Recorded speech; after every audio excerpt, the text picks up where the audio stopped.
Hi folks, in this video I'm going to show you what the different layouts look like in American Truck Simulator.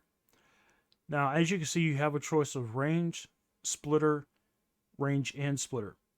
Now I'm not going to demonstrate these in particular, but I will say that if you are going to use these you will have to map your reverse gear.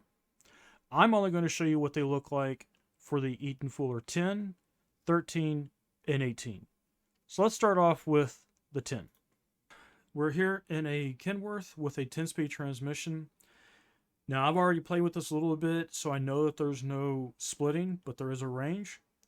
But let's go through it anyway, and this is something you should do no matter what. So our physical first gear is our reverse. Physical second is first gear, and so on for second, third, fourth, and fifth. So now we're going to range. Reverse has a high. Physical second is 6, 7, 8, 9, and 10. And as I said, there is no splitting because it's only a 10-speed. We now have a 13-speed transmission. Be sure your layout reflects the 13-speed as well. Reverse is no change. You still have your low, range up for your high.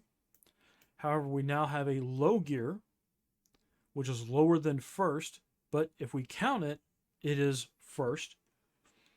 Then there's first and third gear. Physical fourth is second, and so on.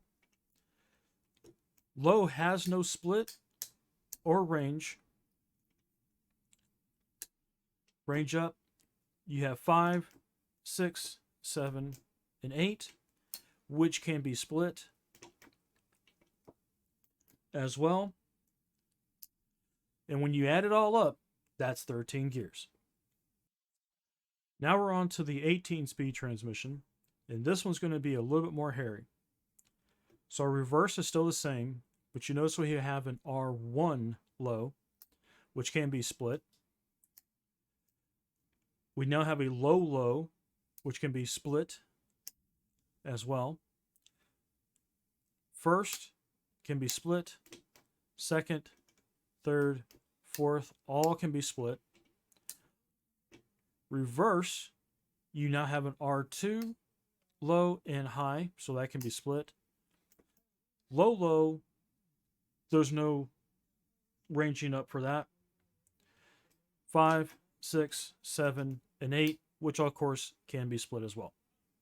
So here we can see some of the different transmissions. You'll notice that there's a 6 and 7 speed as well.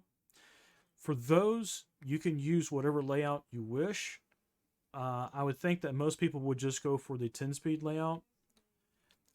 In case you're wondering, the retarder, as you see listed for some of these, but not others, the retarder is that when you put it in cruise control and you're above the speed that you set it for, the retarder kicks in to slow you down. Now here we are in Euro Truck Simulator 2. And as you can see, you still have your range, your splitter, your range and splitter. You also have your Scania 12, and a 12 plus 2, a Volvo 12, and a 12 plus 2, and then a ZF and a ZF16. Now, unfortunately, because there are so many different trucks, and each truck has a different selection of transmissions, and each of those can be used different patterns, it would just take forever to make a video showing all those different gear changes. So whatever truck you get, whatever transmission you get, take the time, push in the clutch, and just run through the gears, range and split it to see what gear does what.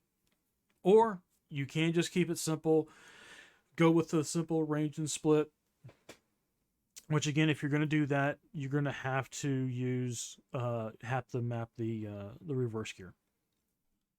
Thank you very much for watching. Have a nice day.